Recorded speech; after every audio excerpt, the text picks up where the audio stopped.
দেখুন, ওনাকে কেউ কোনোদিন ধরে রাখতে পারেনি। আর পশ্চিমবাংলায় যতগুলো দল সব করা হয়ে গেছে, সে নতুন দল করার দরকার।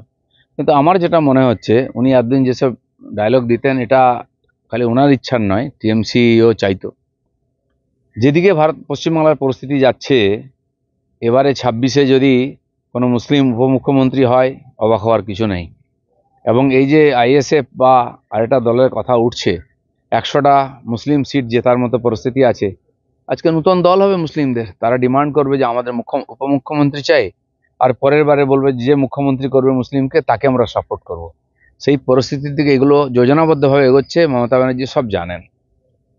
তার মানে বাংলা তো দ্বিতীয় বাংলাদেশ হওয়ার দিকেই এগোচ্ছে। পুরো মমতা ব্যানার্জি, বামপন্থীরা করে দিয়েছিল রাস্তা, উনি তাতে গাড়ি চালিয়ে এগোচ্ছেন। আর আজকে যেগুলো হচ্ছে ঠিক সেই পরিস্থিতি। 46, 47, 1947, 46, সেই সময়ে দেশ ভাগের আগের পরিস্থিতি আবার তৈরি হচ্ছে। মমতা ব্যানার্জি সব জানেন। তার মানে হুমায়ুনের এই আচরণের পেছনে মাস্টার মাইন্ড কি মমতা ব্যানার্জি? আমার সন্দেহ এটা হতে পারে, নাহলে ও কিসের জোরে করছে। সব দল করা হয়ে গেছে, দেখা হয়ে গেছে, এবারে নিজের দল, মুসলিম দল করবেন উনি। এখানে রাত্রিবেলা কালকে অতীন ঘোষ ভার্সেস শান্তনু সেন, কাকলি সেন, আর হাতাহাতি, মারপিট, থানা ঘেরাও, বাড়ির সামনে অবস্থান, সবই হয়ে গেছে। আজকে আবার অতীন ঘোষের লোকজন যাবে থানায়। এটা নতুন কিছু না, আপনি দেখেছেন পার্লামেন্টে যাওয়া নিয়ে টিএমসির এমপিদের মধ্যে যে ধরনের কাজিয়া হয়েছিল, চুলোচুলি হয়েছিল, সেটা সবাই দেখেছে। ওই স্তরে যদি হতে পারে, 5 বার 7 বারের এমপি যারা, তারা যদি লড়তে পারে, তাহলে বাকি নিচে কাউন্সিলর এমএলএ তো লড়বেই। এখন মুসল পর্ব শুরু হচ্ছে। দেখুন, যারা বলছে জিতবো, এত সিট চাই, সেই দলটা আদৌ কতদিন টেকে।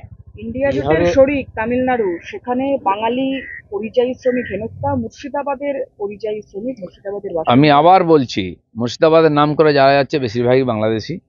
মমতা ব্যানার্জি বাংলাদেশি আর বাঙালি, বাংলাভাষী, এই দুটোকে গুলিয়ে দেওয়ার চেষ্টা করছেন। আর উনি বাঁচাবার চেষ্টা করছেন অনুপ্রবেশকারী মুসলিমদেরকে। সেটা হবে না। আমরা ডিমান্ড করব, বিহারে যে স্টাইলে ভোটার লিস্ট সংশোধন হচ্ছে, আর ঠিক বাংলাতেও ইলেকশন আগে সেটাই করা উচিত। নাহলে পশ্চিমবাংলায় ফেয়ার ইলেকশন তো হবেই না।